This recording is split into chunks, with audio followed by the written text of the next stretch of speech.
for this? Yeah, why not? Yeah, why not? I agree. Let's see. All right, so that's I mean, I'll wait go. 5 minutes to share it, and we can mess with the audio Yeah, for yeah, yeah. 5 minutes and then share it. So go to Pokeokly and double check to see that you are coming through when you talk. I already got it up, and I just keep hitting refresh.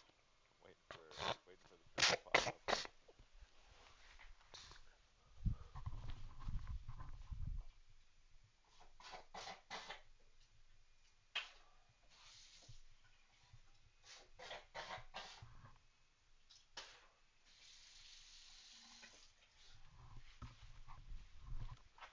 Well, I definitely should have done that before I started, but here we go.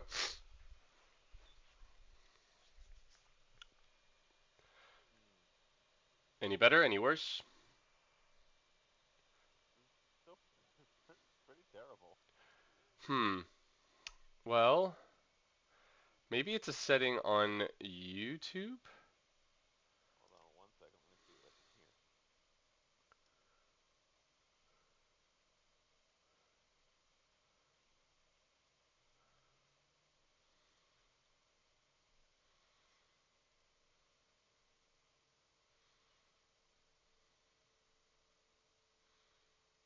Do me a favor.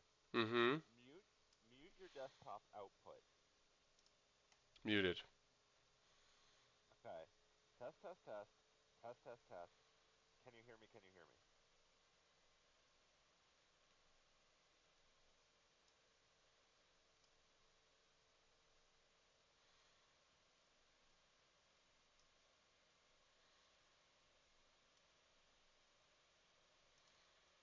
That's what I thought. Okay. I have figured out the problem. I don't know what the solution is yet. Um, Okay. Because you guys are just because hearing me through my own mic. through your headset. That's the only way I'm being heard because I just heard myself on that. Gotcha. So Gotcha. whatever your desktop audio is, it says it's being picked up and it's not. So it's not. So Spoot's here. He can help us with this. if So you wanna default. go to the Hold on. Discord, Let's try this. Let's try this. I switched it to headset. We'll see if this changes anything. Um, talk. okay, talkity talk talk, testy test test.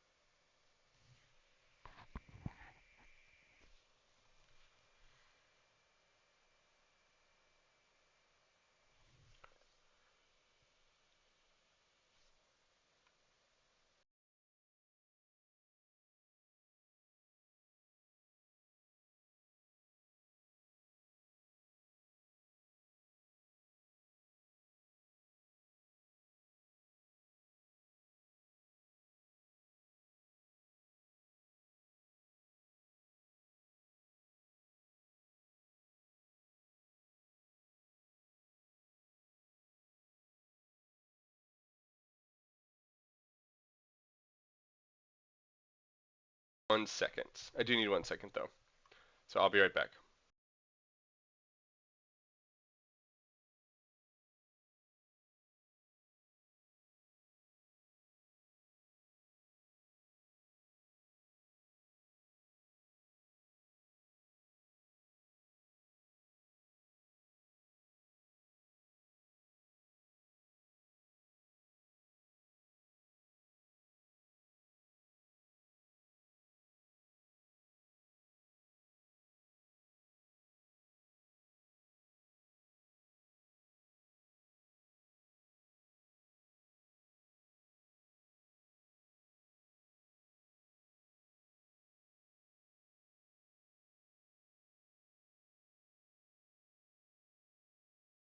Um, so you wanted me to do what? Streamlabs in the Discord Doing so that. I can see it, or the whole screen that Streamlabs is on, preferably. Yep.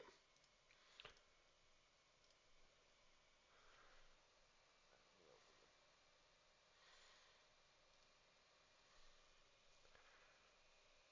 Use the stream so I don't have to listen to this 6 times at the same time. Okay. Desktop audio is maxed. I just don't understand. Like it's so done. It's so unique that it's working. Like it's showing and it has a meter. Set device to default. Okay. I Set audio monitoring. Turn that monitor only mute. No, put monitor and output. Now, do you hear yourself echoing a bunch of times as you talk? let me see. No, I don't hear anything. Okay. Let me see if I hear anything on the screen. Okay. I think this might actually be why we had the other audio input, audio output capture from the other scene, is because the same thing was happening.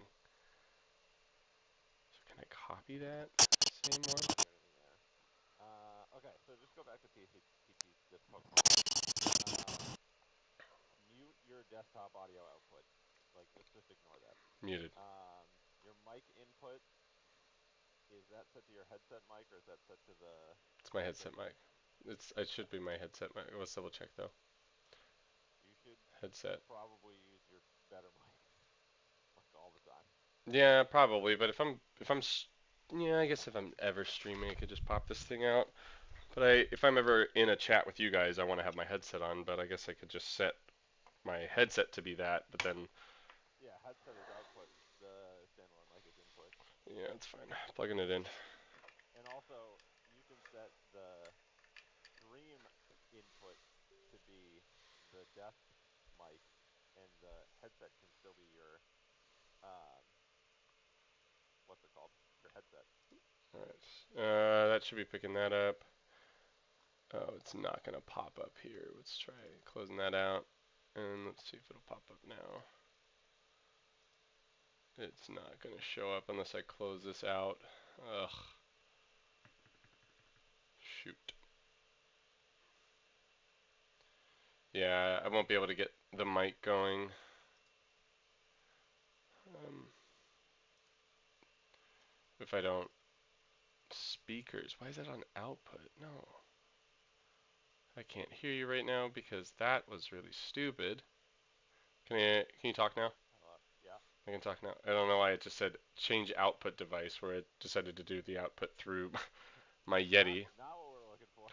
Um, Can you go down to Logi on the audio settings page? mhm. Just open that up real quick. I think that's my Logitech Okay, yeah, and that's your webcam. webcam. So just make sure that's muted. We never want that to accidentally. We never we never want that to be audio. Okay, just it's muted. Okay. Now let's add an output capture.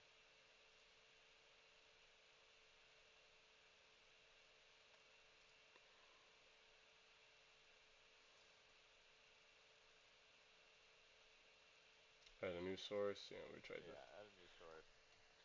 Pokey Desktop works correctly. defaults. So, okay, let's see. Click on that. Yeah, click on where it says default. What are you listening through right now? Your headset? Yeah. Click on your headset. Now, close out of this screen and let's see if we can even see this. This should be lighting up. Oh, I'm lagging. Go ahead. Okay. All right. Talkity talk, talk to talk, talk, talk. It says that worked.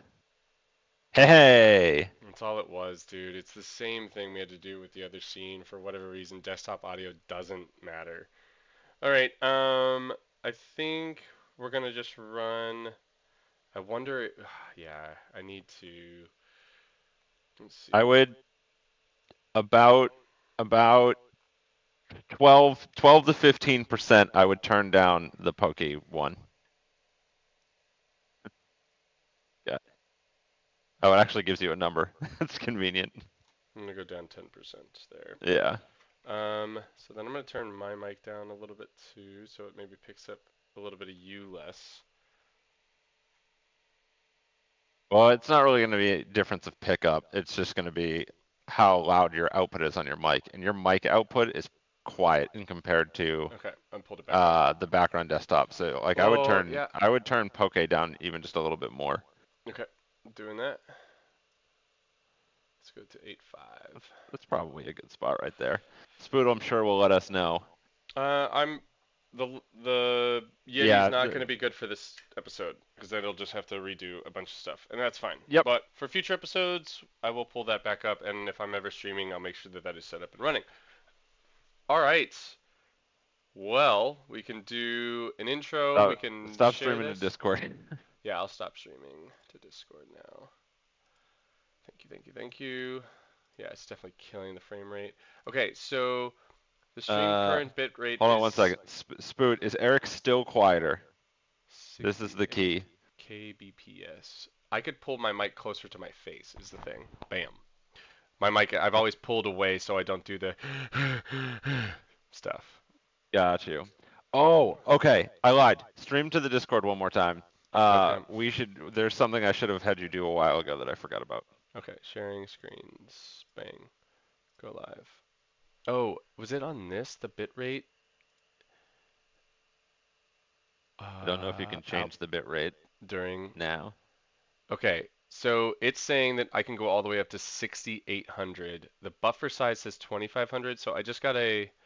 Oh, now it's back. The stream's current bitrate is 3643, is lower than recommended bitrate. We recommend that you stream bitrate to 6,800. Okay, noted. We will do that in the future. Gotcha. Okay, what am I doing? Echo for me. Is that? That's Do you through think my the mic. echo is because of me through Eric's headset? It is. So should I just turn? What if I So just here? I just turned you down in my headset. okay. Well, go to the settings. I'm hovering over it like I can click on it. Go on the settings to the mic thing and then do filters. No, you got premature. We wanted to go to filters. No, sorry.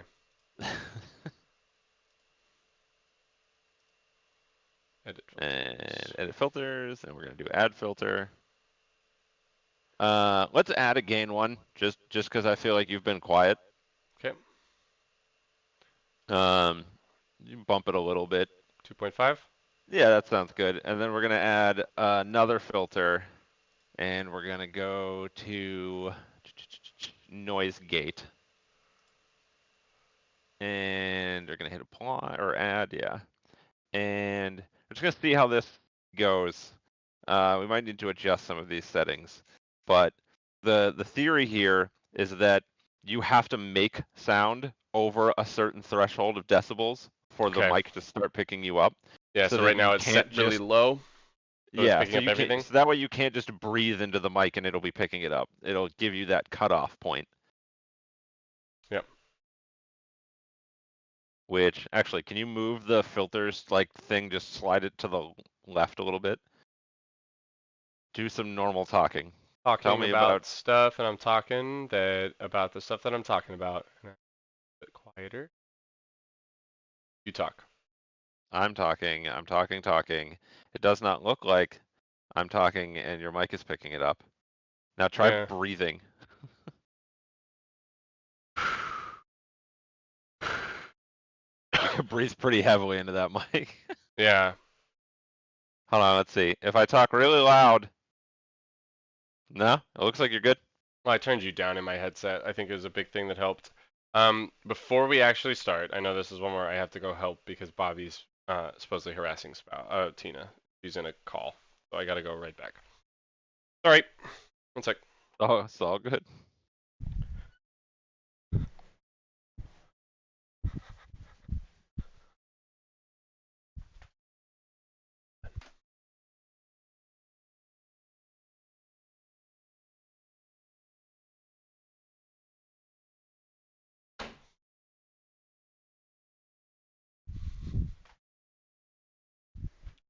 All right, coming back. Let's get it done, my dude. Hopefully that works. We got our Spootin engineer. Don't forget to stop streaming to the Discord. I will do that right now. There's a knock at the door. All right. Sweet. I sent you the deck list that I think we should talk about today. We will do that. So we'll let you talk about the deck, and then we'll spend the second portion of it talking about just like tech cards that we've seen. We've seen other people playing. As for like, and also we can just touch on cards that we want to try but are like struggling to find space for um into our decks. Like, so if you So have any cards that you like, I really like this card, but I just don't know where to put it in certain decks, and I want to play more of these, I want to play less of these, but maybe I it's pitched a to you this idea. In the time split, however long we're gonna do this for, uh-huh. we do 33% talking about a deck in the meta, whether Sure. it's one that one of us are playing or a viewer, whatever, just a deck. We talk about one deck Mm-hmm. for a third of the time, and then we talk about um, specific cards, Mm-hmm. like you said, we'll pick two or three each or whatever, and talk about ones that we're trying to fit in the deck for another third of the time.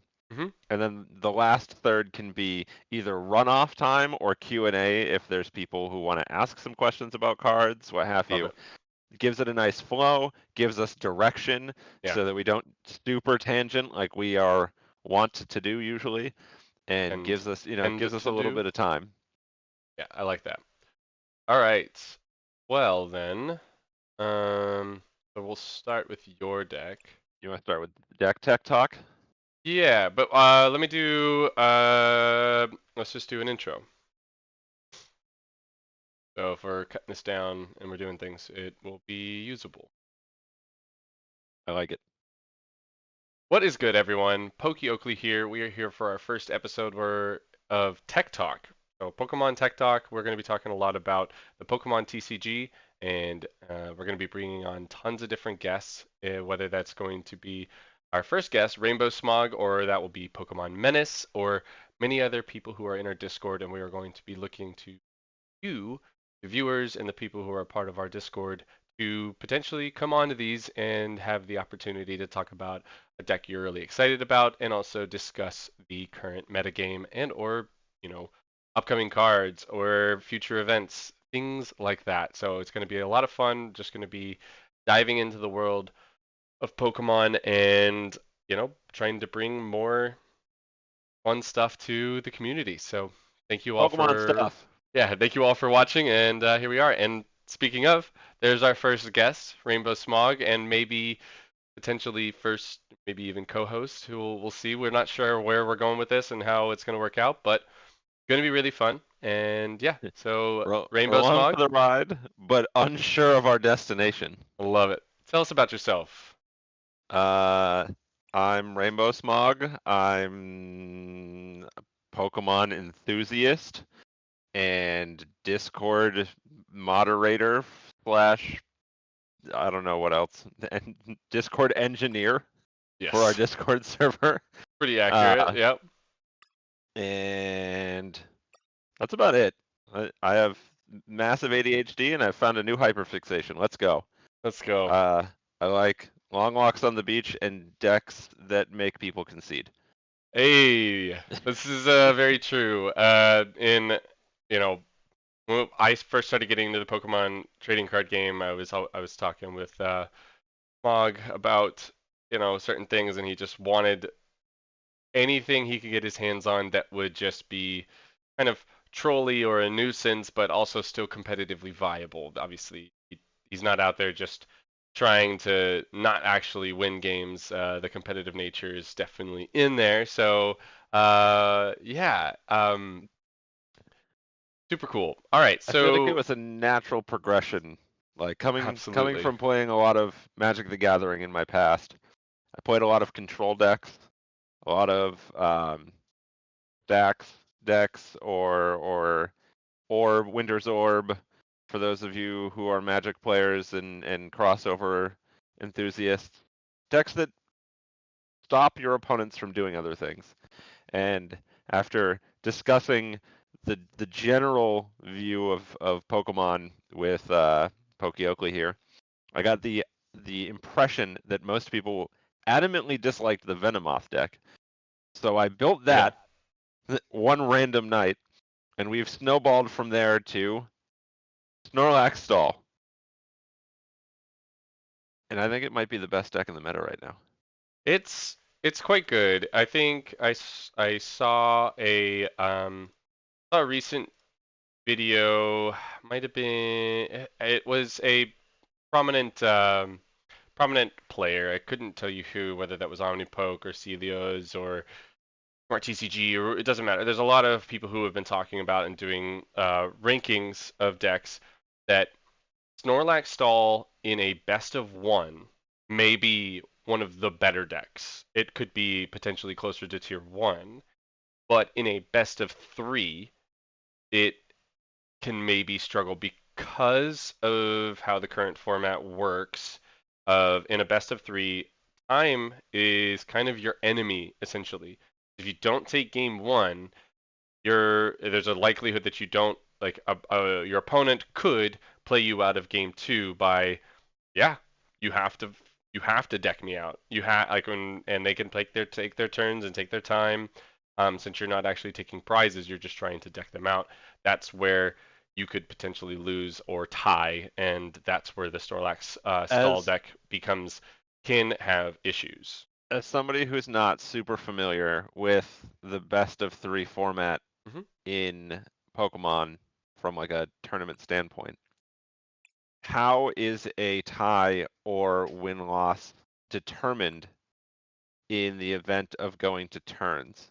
Is So it who has taken the most prizes already? it is not, and that's something that's been discussed a lot Okay, that's lately. super relevant for So Snorlax. yeah, so currently, my understanding of how it works in a best of three is if I win game one and we go to time in game two, but neither of us find a win condition, I win the match. If you win game one, I win game two, and then we go to turns and nobody wins, it's a tie in game three. So that's how ties often happen. Uh, there's been a discussion of if in a game that goes to turns, if I'm ahead on prizes and I've taken 4 prizes, that is something that has been discussed as that is a win condition if it goes to turns.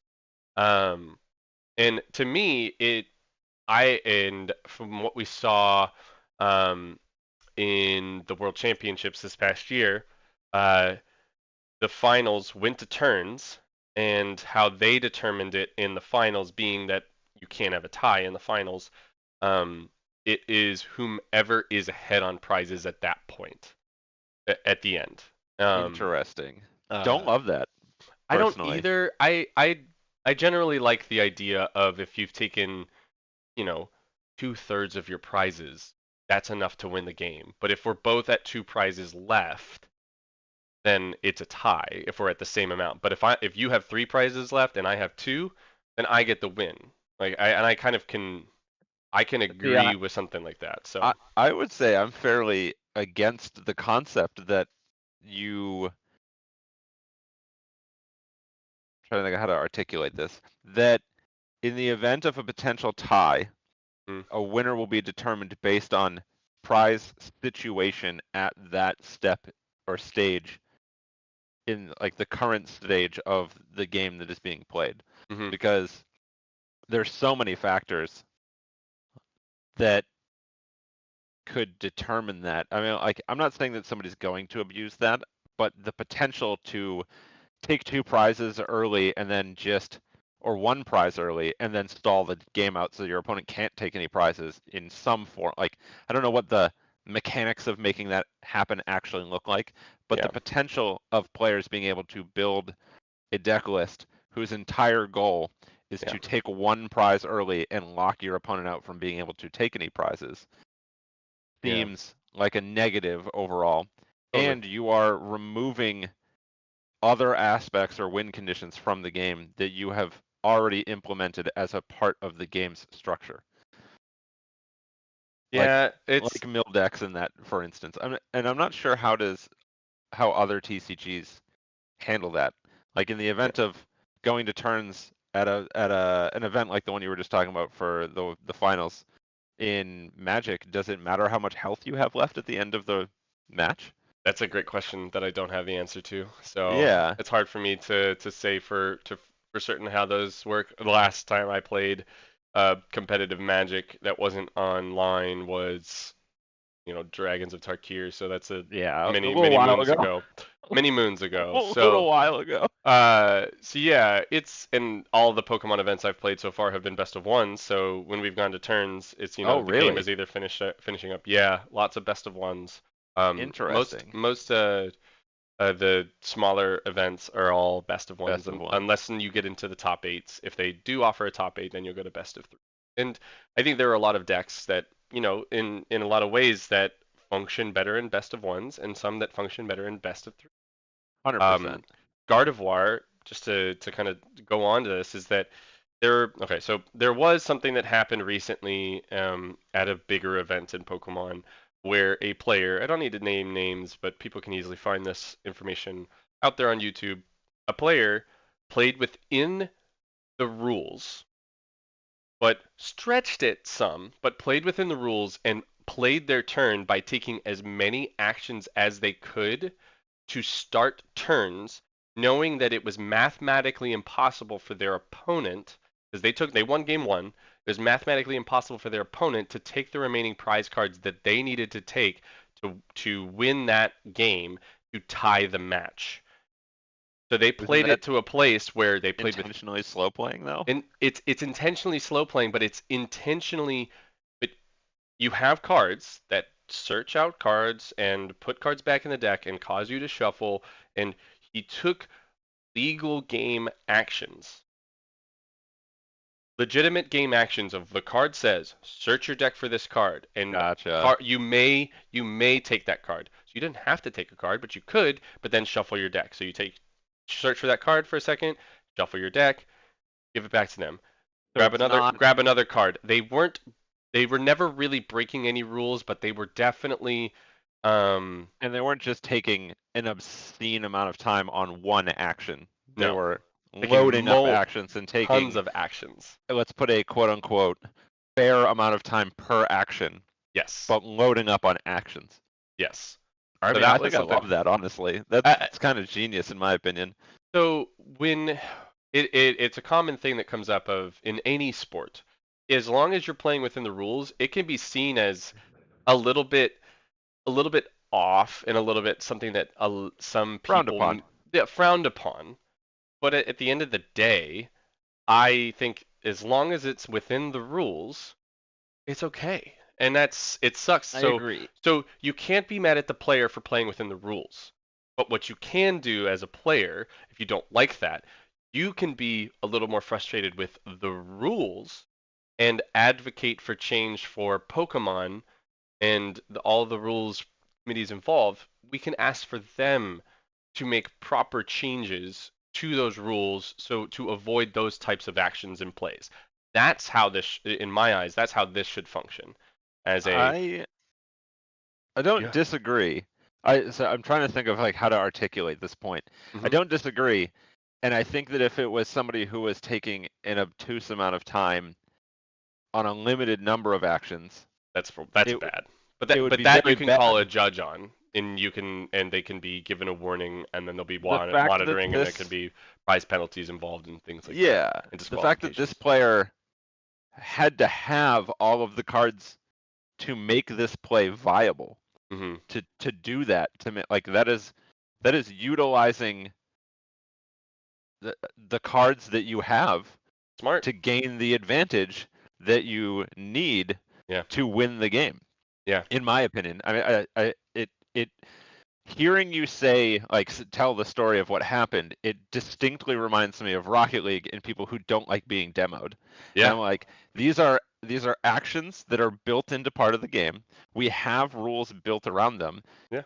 already in place that stop people from abusing time, let's say. Yep. But if you are able to action load or have lots of things to do, and each of those things takes time, you're utilizing your card advantage. Like you Mm-hmm. couldn't do that without having those cards in your hand or in the deck. Or drawing them or playing them, And and yeah, it's they're legal actions, even if you're failing them, and even if it is the spirit of the game is something that comes up of he was taking these actions not trying to win and not actually playing cards that would result in him making progress in the game.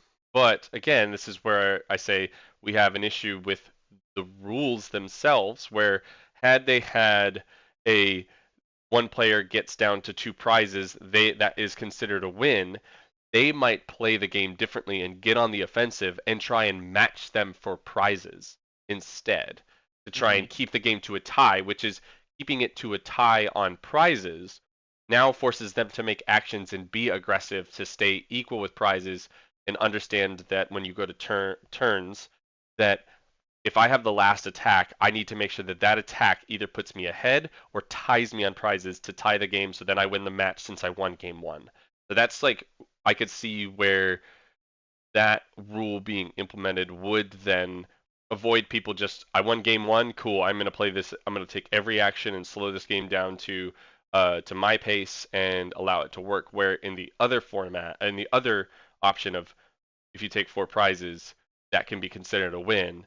Then that forces the player to at least play Pokemon at that point a little bit more, I which think I like. if you're I going to change personally a like. rule, you should not win by tying or going to turns in game 2. Yeah, That should be considered a tie, and you yeah, have to play game 3. yeah. But Then, if that's it's big been events. a There's not win enough and a win, time. but a game 3 can happen like that. I don't think that forcing those two players to go to game 3. Well, It's a time. It's a so time thing is at it? big events. It's time. It's They're one time playing over the 9 to whole 10 match. events. Yeah. Yes. So Over the it's a entire time match. over the best of 3. Yes. So if game one takes 35 minutes, you only have 25 minutes to finish games two and three. Got you. Okay. Yeah. So it's tough in that regard. So you can't force people to have a game three. There is sudden death options from what I understand with one prizes and stuff like that, but that's more if you use a card like Roaring Moon with both players having two prizes left, and the Roaring Moon KOs itself, and now it causes two prizes, but also takes two prizes, and now you go to, which for Roaring Moon is actually kind of incentivized since they do have a lot of like they can turn one attack very often, so they are incentivized to maybe even do some of those sudden death You just do options. game timers instead. Some people have talked about chess timers as an option, but it is an extra thing that is, I think, a little bit more convoluted and difficult. And it's the rebuttal to that is I uh, I I play something that causes you to shuffle a card or do something with your deck. Whose time is that on? My time or your time? And now it gets really, really difficult to the back and forth in those actions. So it's That makes sense. So it's again, it gets pretty tough and gets pretty difficult. Of oh, I want to look at your graveyard. Like you handing me me taking my time to hand you my graveyard is now this on my time or what's going on? Or I want to look at yours while you're playing. Is that whose time is this? So it gets difficult. But again, stuff we can work out. But again, as to what's steering us back, Snorlax being a deck that can be really good in best of one. I could see Snorlax doing super well at Latin America International Championships, LAIC, coming up this weekend. If you guys aren't going to, you should definitely watch it on the Pokemon YouTube channel. So we'll head over there to catch that. But we're going to see Snorlax. Whether that's on a stream match or we're going to see it in the meta, it's going to be out there because it did gain cards from Paradox Good. Rift, and it is quite good. The main one it did gain, Counter Catcher, So good. being a card that you're not The taking backbone. prizes.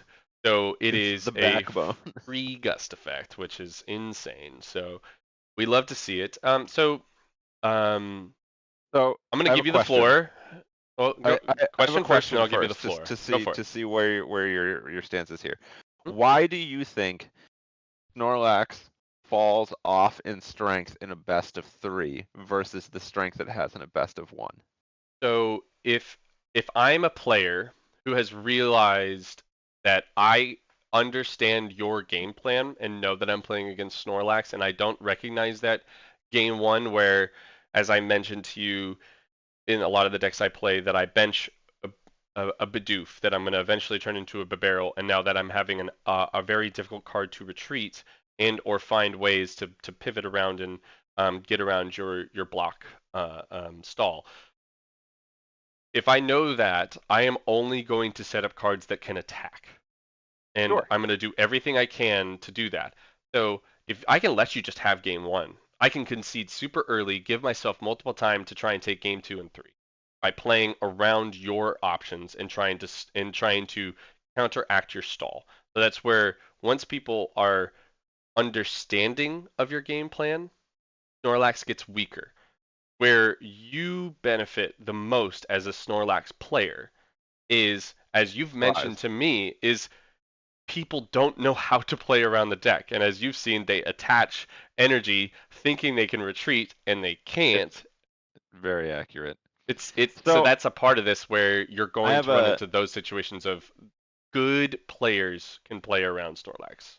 They just can. And I wouldn't claim for myself to be a good player because I have lost to the deck plenty of times on the ladder. I've lost to you playing it. It happens. It's a very difficult deck to manage and so to beat.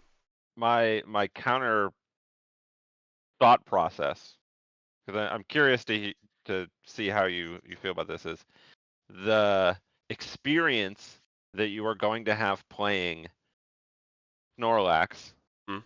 on PTCGL. I would speculate is very different than the experience you would have playing it over the board, in person, paper, whatever you want to, whatever the terminology we use in Pokemon for sitting at a table. I think the predominant difference being that your average opponent uh, sitting across from you at the table, Hmm. especially if we're looking at things like a big event, the Latin America one you were just saying, Hmm. the average player's skill level and understanding of the meta and what people are probably playing based off of the first few cards that they're going to see is significantly higher. Their Yep. understanding of what they're playing against is significantly higher. And I think that the deck lists that I have seen at least account for that and plan for that eventuality Hmm. in the deck list. Uh, it's a lot of cards that I currently run in my list are cards that get played very infrequently because I don't need to, because I'm playing against I don't know what you want to call them, surprised opponents, Yeah. or unsuspecting opponents Hmm. that I believe are in that list for playing a more competitive matchup where you are playing against somebody who actually understands the deck or figures it out soon or in a best of 3, what have you. Sure. And to get into that more specific tech talk as we've been going into it, it's cards like Echoing Horn and Erica's Invitation. Hmm. And I think those are a massive portion, like the reason those are included in the list are specifically for that factor that, you are going to run into Good players that good know how to players who play are going around to it. know how to play around it. Yeah. And that's the goal, right? Is like we are planning for the fact that our opponents are not always going to be unsuspecting Sure. people who have never played against this and don't know what they're doing, and instead are more than likely going to be playing against players who do know what they're doing to an extent and Hmm. have seen the deck list and are going to try to play around it. They're not going to bench their Manaphy or their Jirachi. They're not going to put Greninja out with no blue energy, no water energy in the deck list. Yep. They're gonna, they're gonna play around that. Yeah. And as a stall player myself, the game plan at that point is, well, it's just that. It's to stall.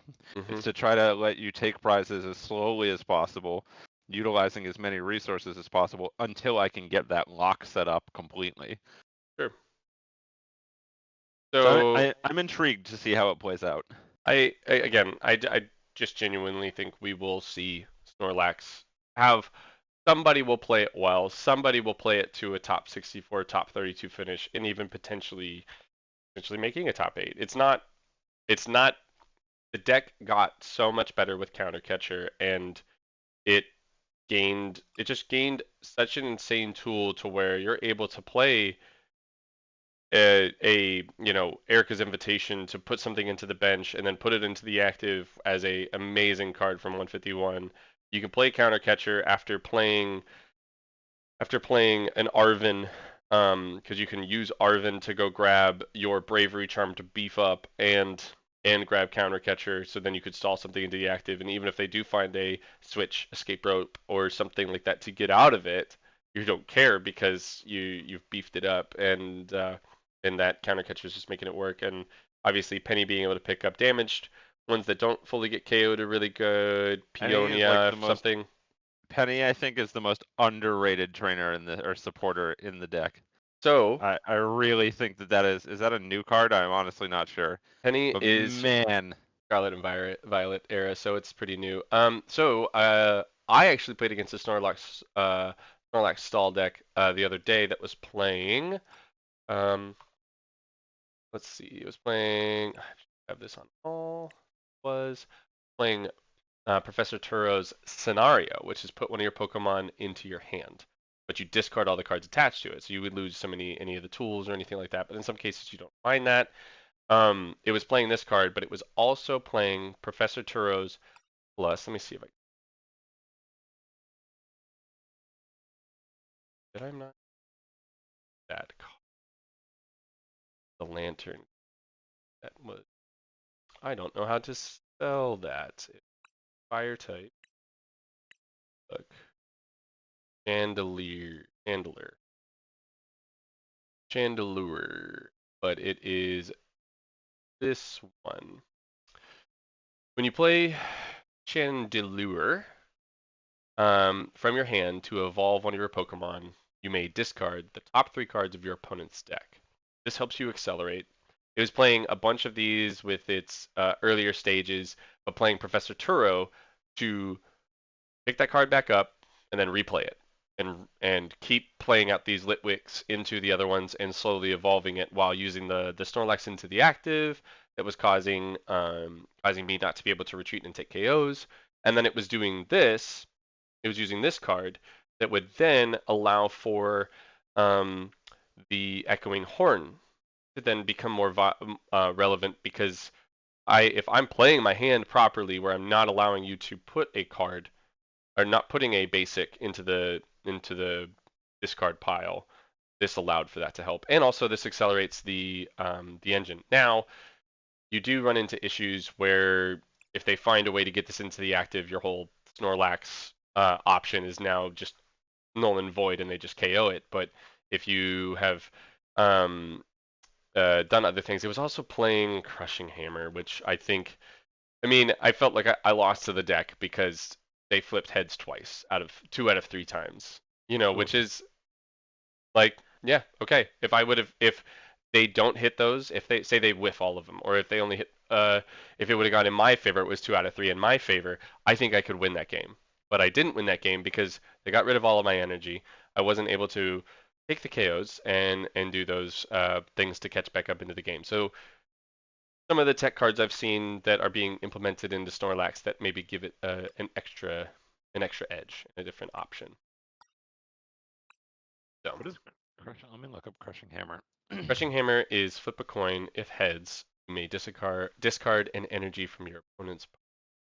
Also, since you don't play energy, you wouldn't want to play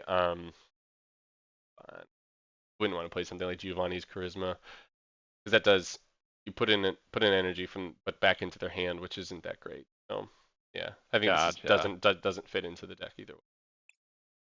But yeah.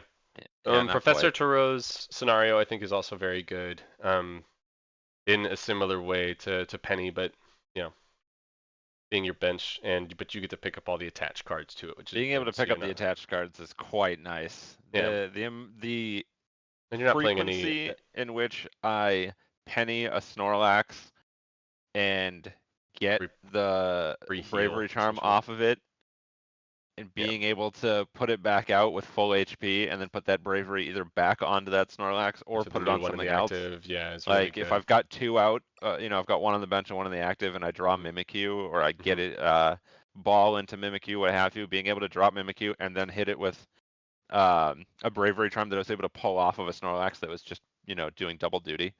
I think that's Arrow's an kind of option too.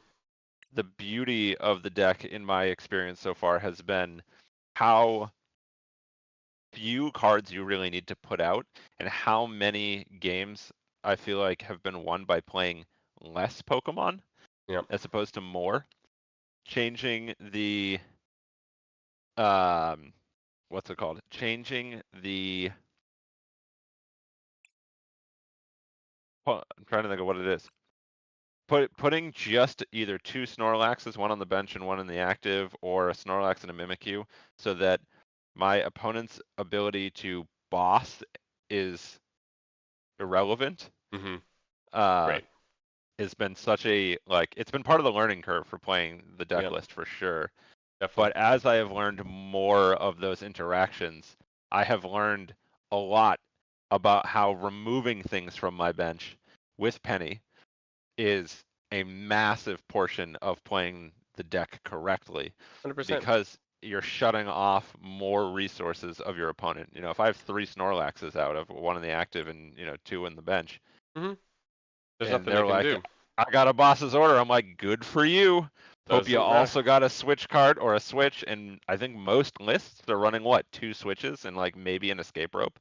Yeah, some lists aren't even playing any. Like I've been playing a lot of Garchomp that has a great free retreater in Garchomp, and even thought about playing. I've been playing Cleffa here and there, being a free retreater and good draw engine. That I don't need them as much, but there are just too many situations where you can end up where having a switch means you still get an attack off. Having an escape rope can also guarantee KOs, as it can be a pseudo boss's orders where you put them into a checkmate scenario that, oh, you only have two prizers. I have a benched Pokemon that can take out all of your two prizers, but you've left the one Pokemon in the active that I cannot KO with one of my benched Pokemon.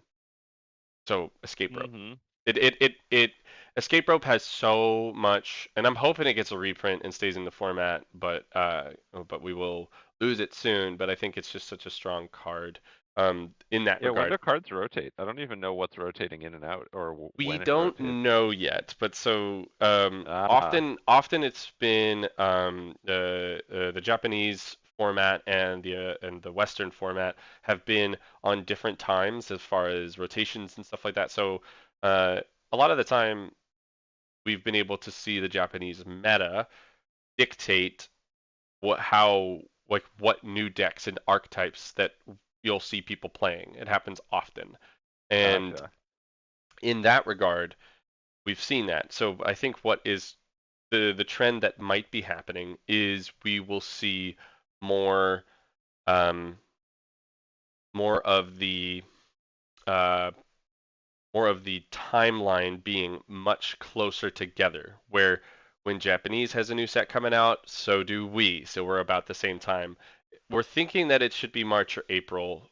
Is what I've understanding about the potential for a rotation. Could be sooner, could be later, who knows?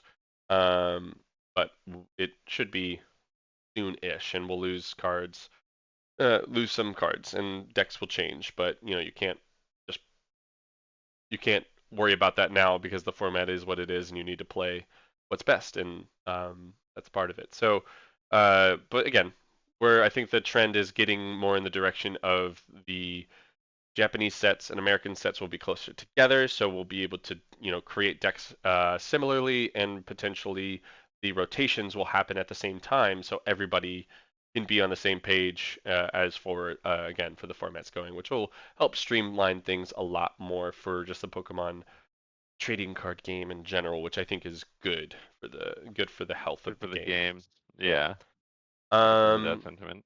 Yeah. I guess give you a couple more minutes to touch on any big takeaways from Snorlax that you want to add? Is there any cards that you've thought about as potential additions and or maybe wanting to find some slots for? Anything like that? So far, honestly, I keep I say tinkering, but I haven't been tinkering really. I keep opening the deck list Hmm. and looking through it and going like, oh, well, maybe this card comes out, or maybe I go to 2 of these or 3 of these. Like I guess But how honestly, how have you felt about cards like these are the cards that stand out in my mind, like Spirit Tomb, Giacomo, and I Temple of run Spirit Sinnoh. Tomb. What? I run Spirit Tomb. I know. I'm just saying, like as the three How do you cards, feel about it? those three cards are the three that, in my eyes, obviously it's a one of Temple of Sinnoh's being a three of. It's just because maybe you don't have the best stadium options. And then Spirit Tomb, You said um, Spirit Tomb. What were the other? Temple of Sinnoh. Temple feels great. Okay. Uh, Temple, I the only thing I would do with Temple is go down to a 2 instead of 3 and maybe play something else. Pokemon As League an as headquarters. I've thought about putting in a PLH in place of one of the temples Yeah, I could see that because because it's I really think it could strong. slow down the early enough Hmm. for me to have more time to get set up. Yeah, But that's still a one of that I would have to draw find or it. I mean, find. Rotom is really good. You could always Forest Seal Stone for it after an Arven, Hmm. things like that. So it's like finding it isn't too hard. And then I guess Giacomo is another one. Um, I mean, it's just, I guess it's like really good against Lugia, and but I mean, you just trap an Archeops and you say thanks for coming. Essentially, I feel like if you're playing against a Lugia, I think it's one of those. It's another one of those cards against a that Mew, like it's like Spirit Tomb, right? Where I don't play Spirit Tomb very often. often when Maybe it's good, maybe it's one good. every 10 games. Yeah. Same thing with Giancomo. I really don't play it more than maybe once every 10 Mm. games, maybe. Yeah. But that 1 out of 10 games, it's amazing. Yeah. It's everything, and I don't think that Well, there's that's you're something playing a else. toolbox deck essentially. So you Yeah, having that is really I good. You're mean, playing 52 Pokegear. trainers, you're playing a lot of tools. Yeah, you're playing Pokegear. If it ever gets, discarded for any reason, like yeah, like you're fine with pal padding it back. And if you need to use it twice, pal pad helps. Pokegear helps you search it. Like Orseal Stone helps you search it if you really need it. So I guess I I get think it. So it's like there's when you need it, you're like, yeah, cool, bam, let's go. I think there's also enough options to get bad cards out of your hand and Mhm. out of play, if you will, and exchange them for better cards. Yeah. Like what's her name? Uh, Ionia, is it Peonia? Is that the one I'm thinking of? the prize one. Yeah, like Peonia being able to like if I have Giancomo in my hand and I'm playing against whatever, insert deck that does not care about him.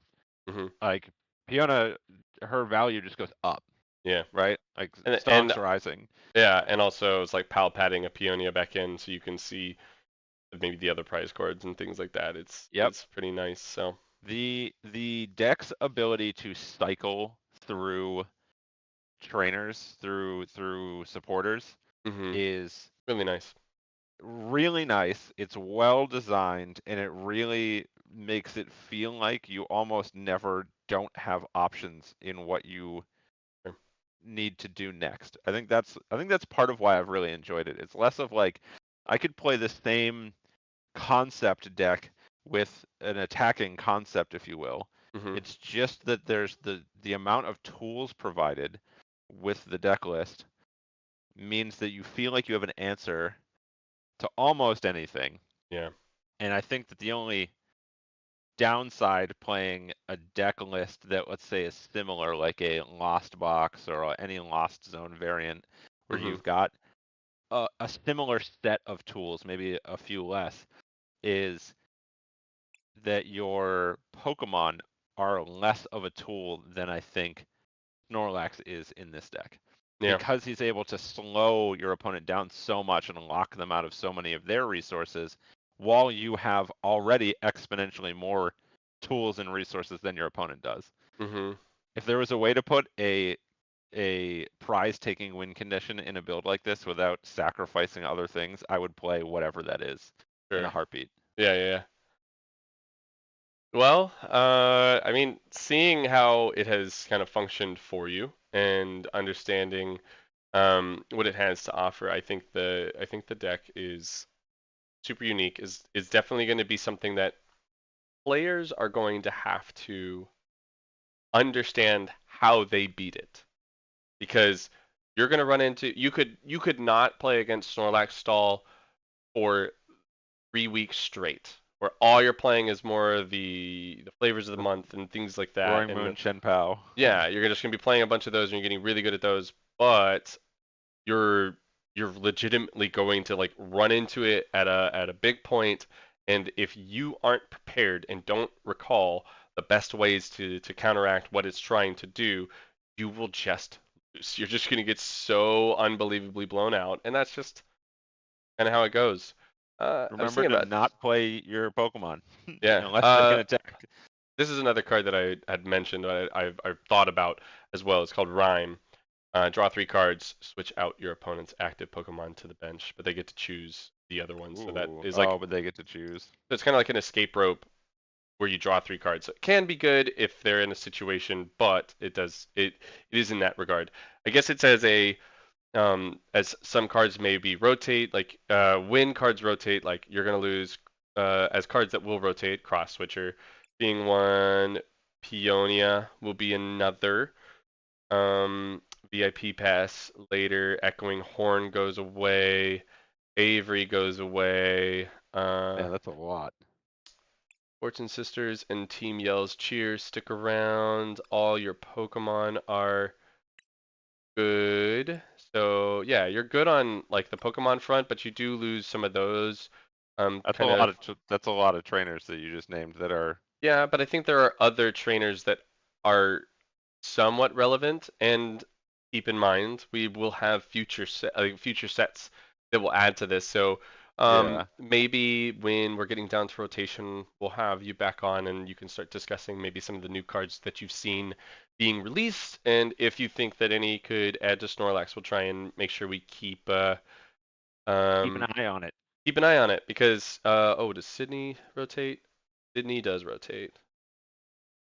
Yeah, it's pretty solid too. So yeah, that's I mean, a couple cards to keep in mind that you are losing. But again, I think there will be options that may function a little bit worse. I do think a card like Roxanne also is something that could be played in the deck as if they do find a way to take prizes, having a one of Roxanne could be really good to just cripple their hand, um, to maybe help you get back into the game by Yep. putting them down, similar to like it's just like an Iono, which I'm surprised you don't play. I've honestly also been surprised I that like the Iono. list doesn't run it. Yeah, I I do like Iono. like Iono, Yeah. uh, especially since you're almost always playing from a prize deficit. Mhm. I mean, actually, you are always playing from a prize deficit unless you lock them out from, you know, Yeah. turn one. It could I be. just It don't could. know what Again, comes this is. out for Iono. Yeah. Again, this is. These are. It. What I guess what we're seeing already is that there are cards where maybe you're playing less board disruption and you go to a Snorlax stall that's playing a little bit more hand disruption with Ionos, Judges, and Roxanne's instead. So where they may get ahead, but once they do get ahead, you're able to completely stall their game plan. Hopefully, right? That is the hope of completely slowing them down to then getting yourself back into it. So we'll see. We'll see. Well, I'm intrigued. yeah. Again, we'll be back on to Snorlax here soon. We'll probably look at some. We'll definitely check into some Pokemon cards. As you're watching, and if you're listening to this after the fact, make sure you comment. Let us know of any cards that you've seen in Snorlax, and if you do see any that come up in the future that could be great options to be included in the list. And a great place to talk Pokemon is the Discord, which will be in the description of this video and anywhere else that you may see it. And you can join there. There's a lot of people who are up to play games. We have a bunch of people who are very interested in tech talking, in the interim and really kind of hyping up and helping people understand it. So you can test decks, talk about decks, do all that stuff, and really kind of get a good part about it. Easy segue to plug the pod. It's an amazing spot. Sorry, it's not working, Dad. Um, and yeah, definitely take a look at that. Check us out. Very fun. All right, let's talk a little bit about just some tech cards in general. I have this list of tech cards, but this was mainly for when I was playing Palkia, Blastoise, Chien-Pao, and everything along those lines, all those flavors. Mm-hmm. But I've added some to be some really, really good tech cards that people can consider. This is something that between stadiums, supporters, you name it, really, really good options to include. So obviously, Spirit Tomb was on there. This is an incredible card mainly against the Mew deck, Mew playing Genesect, Mew VMAX, and everything. It just helps shut down all their Genesects, and it's something that they have to find an answer to right away, or they're not going to be able to churn through their deck like they like. So, definitely a card that I think more players should have just in their lists and or in their binders or deck boxes at the ready to slot in if they think that Mew is going to be pretty active and out there. A couple other really, really good tech cards that I haven't seen talked about too much. Um, Iku Muku. I don't know how to say this Pokemon's name. But What is it? it essentially allows you to play Spell it, and a I'll look it 59 up. card deck. Um, you play a 59 card deck because you play this card and you just pitch it every time it's in your hand and you just draw a card. So it allows you to cycle your deck a little bit and have a little less. So it's funny because in a game like Magic the Gathering, playing a 59 card deck is kind of better than playing a 60 card deck. But in Pokemon, it definitely feels like playing a full 60 is kind of where you want to be. You make use of almost every single card.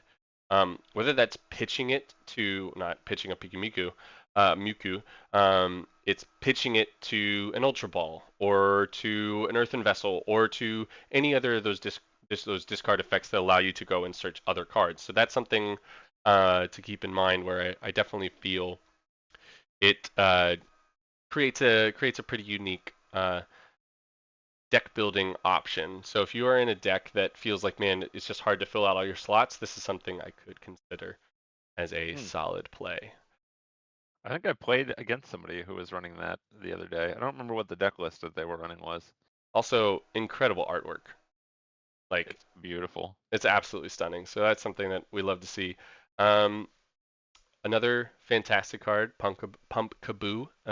We will be seeing this. The Pikimiku, Muku, and Pumpkaboo are rotating in the next step, but they are great cards to have. So if you have issues with stadiums and you don't want to run, like there's no really good stadium options for yourself, having a searchable stadium bump in Pumpkaboo is very, very good. Not to mention, it does have its downsides of these being Pokemon that if this is what you start with, you feel really bad since you can't really make use of the effects if that's your starter. So that's where they do some value.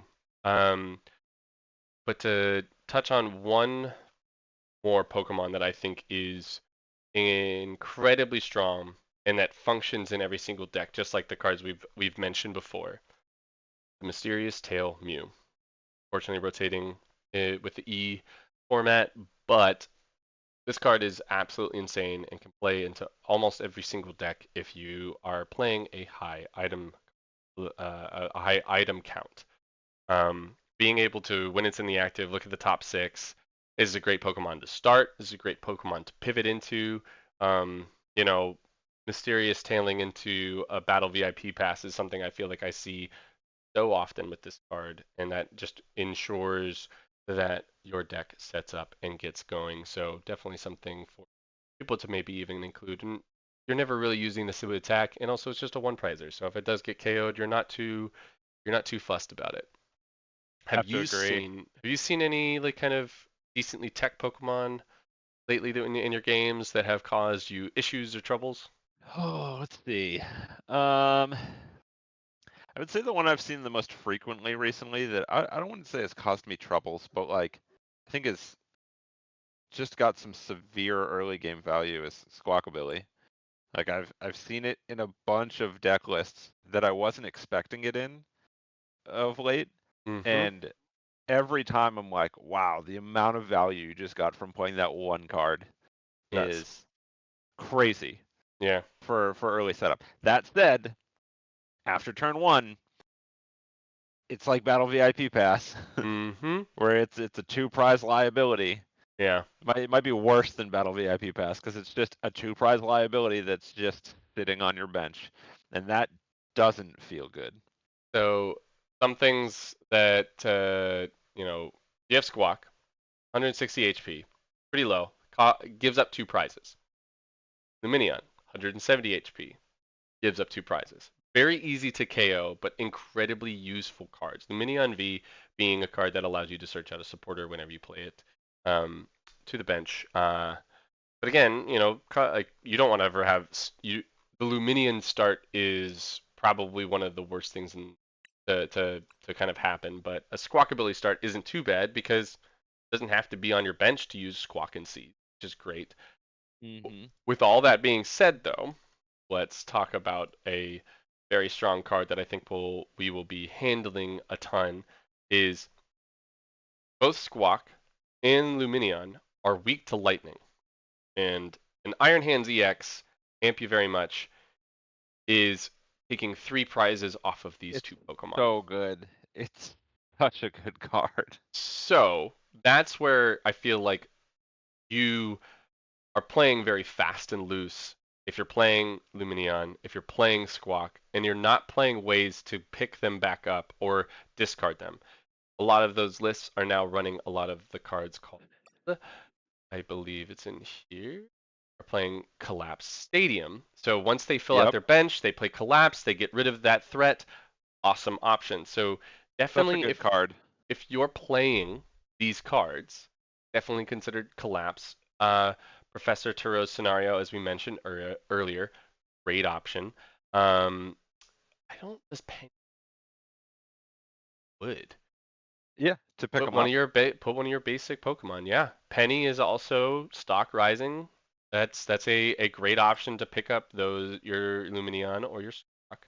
Um, really really great play. So it does fill your slots with other cards that you might not be able to use, but a card like Collapse Stadium has value against a lot of decks right now. It being able to limit a bench of Gardevoir to where they're having to be forced to maybe give up one of their Curlias or Chen Pao, having to maybe toss a barrel or maybe even their Greninja, or if they goof and toss their Manaphy or Frigibax or something like that. It can really slow them down. So um, not only do these cards help you, but they can also get in the way of what your opponent is actually trying to do. So definitely something to consider and keep in mind. The other card I wanted to talk about Pokemon wise that I think is quite good at the moment, but I'm still working on Cleffa. I mentioned it earlier being the free retreat. Alpha Drawing does seven seem cards. good. It is very good, and it's gonna die. It's just going to 30 HP. A strong a It's strong not a gust of wind question is of if, it's it's when. win. So, but you're kind of fine with that, and I think what we're starting to see and why I believe that the Snorlax deck is also very strong is it is a predominantly single prize deck. So that's where using these cards as single prized Pokemon can really make it difficult for your opponent to prize map properly because a lot of decks love going two, two, two. Two prizers, two prizers, two prizers. GG, thanks for coming. 3 attacks. I'm feeling good about it. But when you're saying I'm gonna force you to play have to attack 4, 5, maybe even 6 times, that's where these decks that can play the long game and get into it, it increases the value of your Iono. It brings into the ability of using Roxanne, brings into the ability of playing a lot of different cards that really kind of slow the game down and allow you to claw back into it. Countercatcher becomes live. It's a lot of really great options. So Cleffa is a great tech card, being a free retreater that you can just grab. You can grab it off a heavy ball if it's in the prizes. You can grab it off of an artisan. You can grab it off of many things. Just get it into that active and refuel your hand to really kind of keep playing the game, which is super nice. So definitely like Hand to see fuel that. is important. Hmm?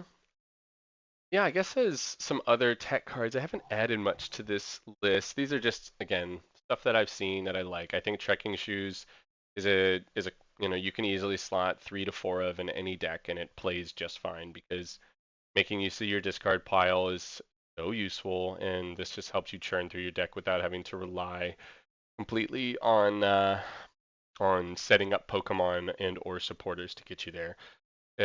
It's I think a card like Trekking Shoes plays really strong with a card like Pokestop. Uh, Plays really strong with a card like Pokestop. Being able to maybe even rip a couple Trekking Shoes off of a Pokestop can be really, really good. So um, that's something I could see a lot more players playing. And a lot of these are just supporters that are niche and could be used, and it all is more meta dependent. Now, a card that has seen some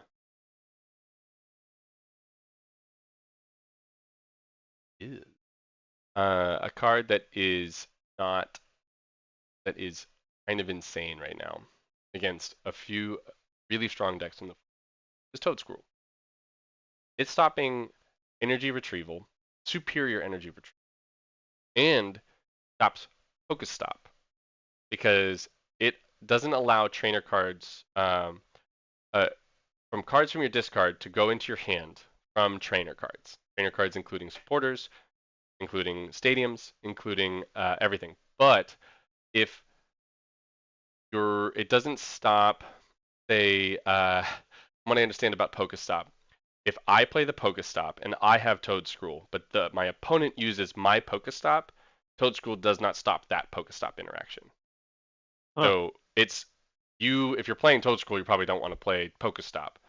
But if you're playing against other Pokestop decks, like Chin Pao being a predominant one, Roaring Moon being another one, Toedscruel is very good against those decks that are leaning heavily um, into this variant. So definitely a great tech option and very solid, you know, just kind of ways to slow those decks down because they have to answer this, and if they don't, they just they their whole game plan falters because so many people are making use of the discard pile as a resource.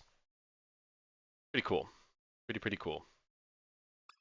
Yeah, I definitely am missing some trainers, but it's definitely something we can talk about in another episode. And I don't think we really have any great energy cards that are doing much at the moment. V-Guard is stock has definitely gone down. I think Jet Energies are super valuable. And Jet maybe energy even stock rising. Are you with kidding me? Snorlax With Stall is so good.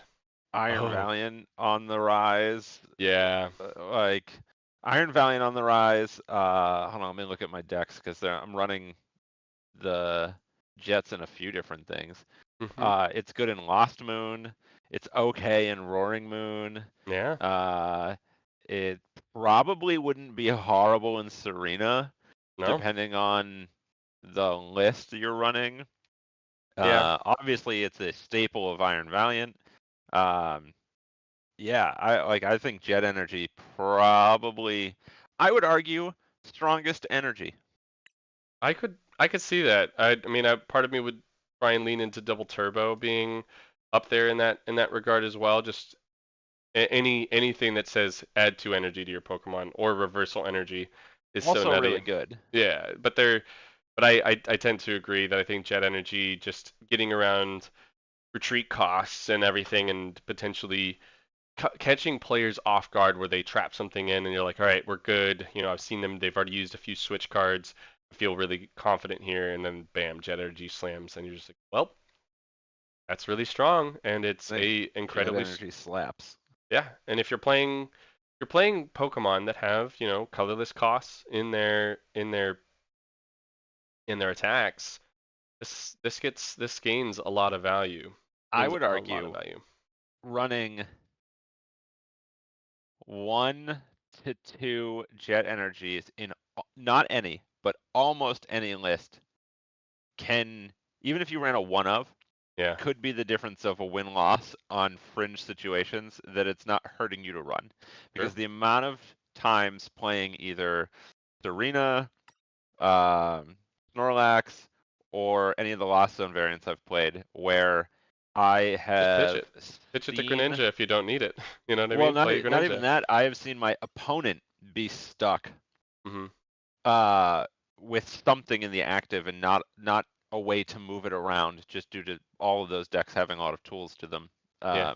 On my end, that like let's take playing against Snorlax for instance. Like, yeah, you might have and the double turbo also fits here as well.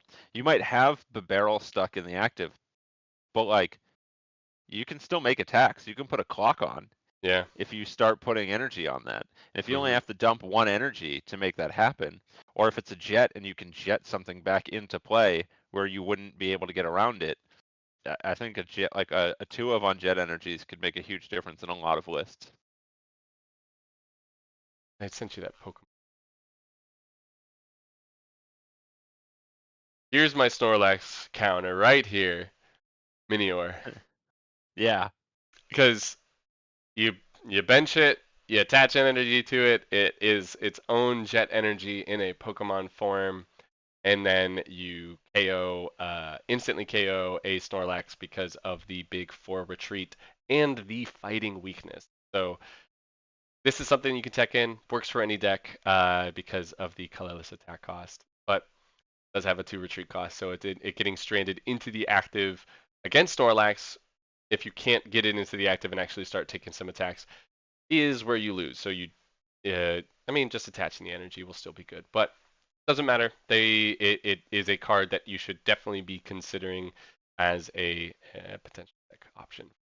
So, well, I think that is a good time limit. We definitely went into some great detail. We talked tournament discussion a little bit about rule sets and everything. We get to talk a lot about the Snorlax stall deck, which I truly enjoyed, and I think a lot of people will enjoy that deck in general. Again, let us know in the comments below if we missed any potential cards that you think are great tech options for the current Paradox Rift format. And yeah, join the Discord. Thank you, Zach, for coming on and helping make this happen. I Yeah, really man. enjoyed it, and I I think will sit we'll do more. here and talk Pokemon tech with you every week that you want to have me, because I I love talking about tech. Yeah, I do too, and I think it would be fun if we have a third person and we can both have a set of questions for them going forward. So yeah, yeah, Don't forget to like, comment, subscribe, do all the uh, stuff. share it to your friends. It's the only way we grow. It is. It is. Yeah. We do have a video dropping here in just a few minutes. It is going to be the top 5 trainer cards from the Paradox Rift format. So go check that out. It premieres here in 2 minutes. 2 minutes 2 minutes. for those disc golfers out there. Yeah. Thank you everyone for watching, and we will catch you all in the next one.